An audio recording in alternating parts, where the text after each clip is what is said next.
Hi, y'all.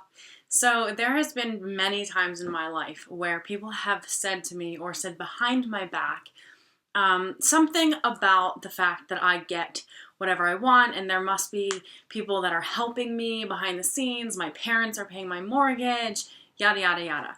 And it used to ruffle my feathers because I wanted to defend myself, but I know that if I have to defend myself about anything, that means that is my shit, and I let it be their shit. I just let them be curious about it. But today I'm going to share with you what I actually do, who I actually have to be to get the things that I desire and to live the life that I choose to live, because it is a choice of mine.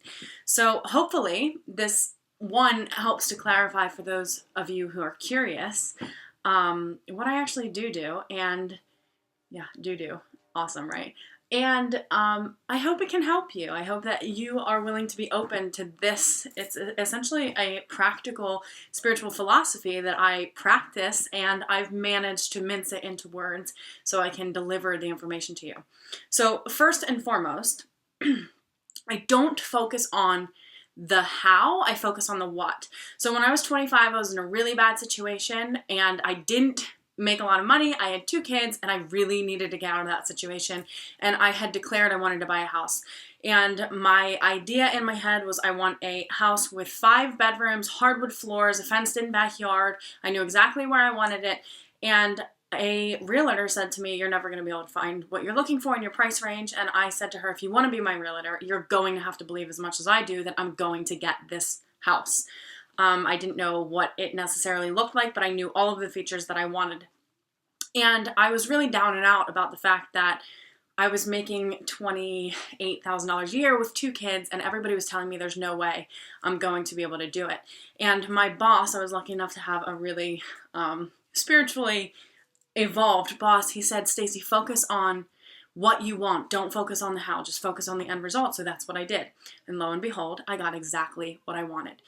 The second thing that I do, I don't compare myself to other people who have what I want. It's so easy to exactly what these people are doing go, "Oh, it's, she comes from money, or she's more charismatic, or she's more business oriented." That was always my thing. Like, they're more business oriented than I am. And when you compare yourself to somebody else, you immediately step out of your own center. So I made this mistake, actually, and this is why I'm so excited to share this information with you. I made this mistake recently when I had applied for a scholarship that I wanted, and immediately after I sent in my application, I started clicking on all of the other people. And it put me in such a bad energetic space. I was thinking to myself that these people deserve it more than I do. We're all the same. Nothing sets me apart. And I just went in this downward spiral. And of course, I did not get the scholarship that I was hoping for. So that was a beautiful lesson for me to share this with you, because I immediately snapped into remembering, "Stace, like, what are you doing? Stop comparing yourself to other people. You have your own chosen path, and it's going to be right and perfect for you." So I don't compare myself to other people. When I want something, I trust the thing that I want, okay? So this is kind of complicated to express, and it takes a little bit of practice to actually live into. So I trust the thing that I want, and I trust that it also wants me in return. And if it doesn't, I let it go. Just for now, not forever maybe, but I let it go. So when I want something, I trust that the thing that I want wants me too. And if it doesn't want me right now, I have to let it go. But if the world is showing me, okay, this doesn't want you right now, it's not your time, then that gives me an opportunity to reassess. Is that really what I wanted? Is that really going to match the life that I have right now? Is it in alignment with the things that I desire?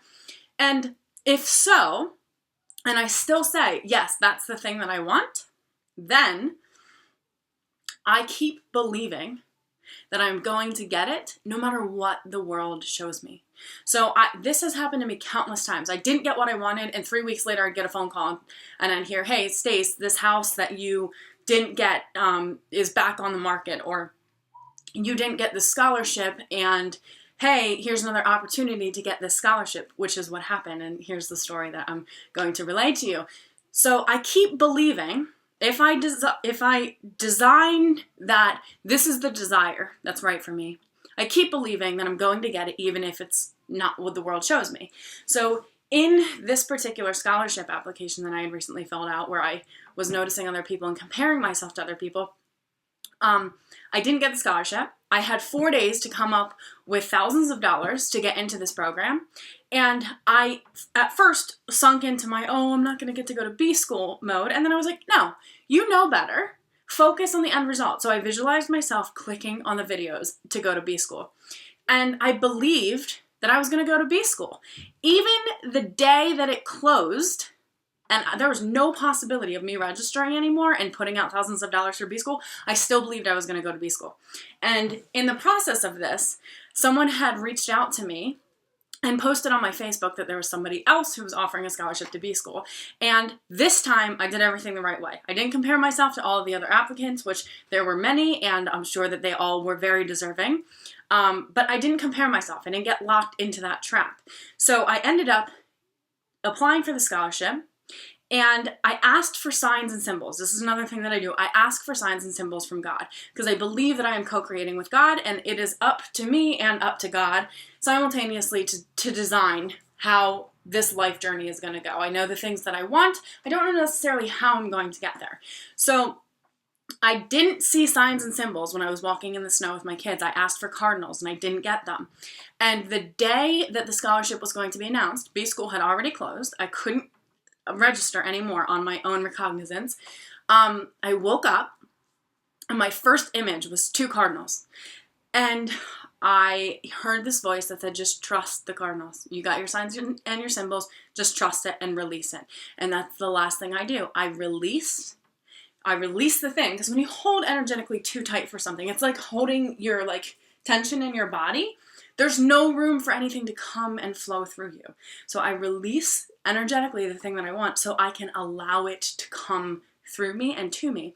And I got the thing that I wanted. I wanted to go to B school, and I ended up being the recipient, gratefully, of that scholarship. So I don't focus on the how, I focus on the what. I don't compare myself to other people who have what I want, because it just gives me excuses to say why I don't have those things.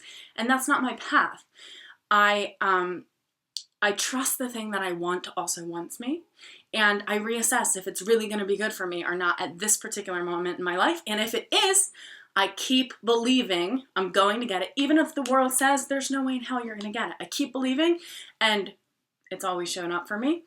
And I ask for signs and symbols from the universe, and I ask for very specific signs and symbols. Show me this. I even one time I said, I need a message from you, God, that this is going to work out about something, another miracle that recently happened.